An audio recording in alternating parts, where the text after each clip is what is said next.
Glasgow's City of the Dead commemorates the lives of its citizens, from the grand mausoleums of tobacco merchants to more modest memorials.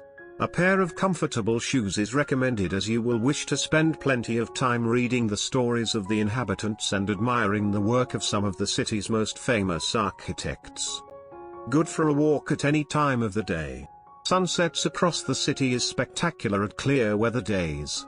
If you are looking for a location to see the city and the mountains at the distance from high above, this is one of the best locations in Glasgow. As you approach the Necropolis from Glasgow Cathedral, and come upon the aptly named Bridge of Sighs, the visual of the sprawling hill lined with tombstones is somewhat enchanting.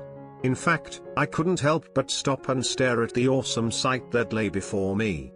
From that distance and vantage point, the Necropolis truly did look like a city of the dead. Yet, despite its imposing size, the Necropolis is a very peaceful and serene place to walk about. It provides the perfect setting to reflect on the frailty of life and all that it encompasses. The Necropolis, which is modeled on the famous Père Lachaise cemetery in Paris, opened in 1833. Over the span of its relatively brief 187-year history, it's become home to 50,000 residents, of whom only 3,500 have dedicated monuments. Let that sink in for a moment. As you walk throughout this city of the dead, some 46,500 graves are unmarked. That's kind of spooky, yet also adds to the macabre charm of this place and space. In essence, the combination of Victorian-era monuments plus the surrounding landscape results in an uncommon beauty. Perhaps that is why Lonely Planet describes the Necropolis as stretching picturesquely up and over a green hill, offering a vague gothic thrill. After all, that is exactly what it does. Despite living most of my life in Glasgow, I'd never made up this hill of history until last month. Easily passed an hour there and wished I'd done it earlier. The graveyard rises from the end of the cathedral viaduct, with meandering paths taking you past gravestones that reach back into Glasgow's Victorian past. You can spend ages making your way to the top, stopping every few steps to read the stones and imagine the life and times of the people interred there. From the top, there are great views of Glasgow architecture to the west and low hills and valleys to the east and south.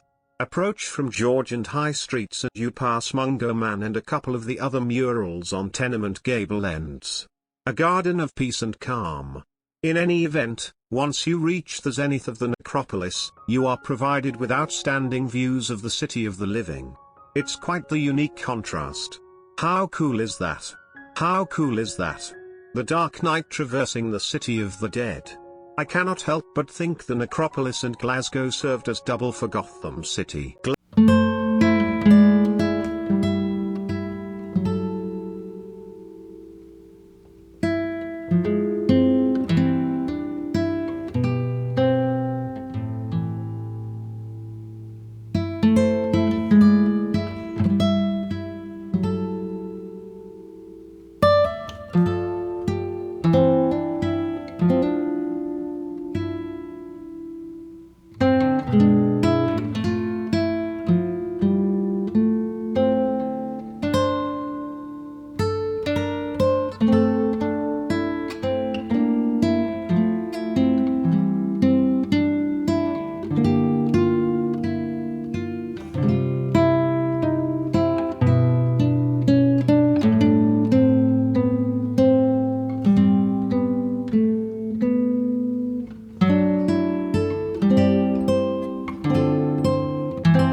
The Necropolis, which is modeled on the famous Père Lachaise cemetery in Paris, opened in 1833.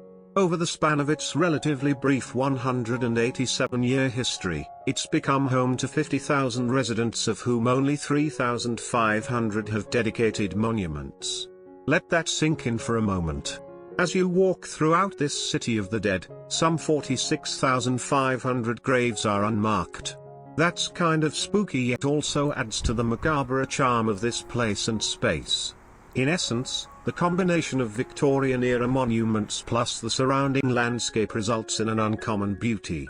Perhaps that is why Lonely Planet describes the necropolis as stretching picturesquely up and over a green hill, offering a vague gothic thrill.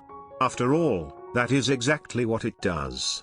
Despite living most of my life in Glasgow, I'd never made up this hill of history until last month. Easily passed an hour there and wished I'd done it earlier. The graveyard rises from the end of the cathedral viaduct, with meandering paths taking you past gravestones that reach back into Glasgow's Victorian past.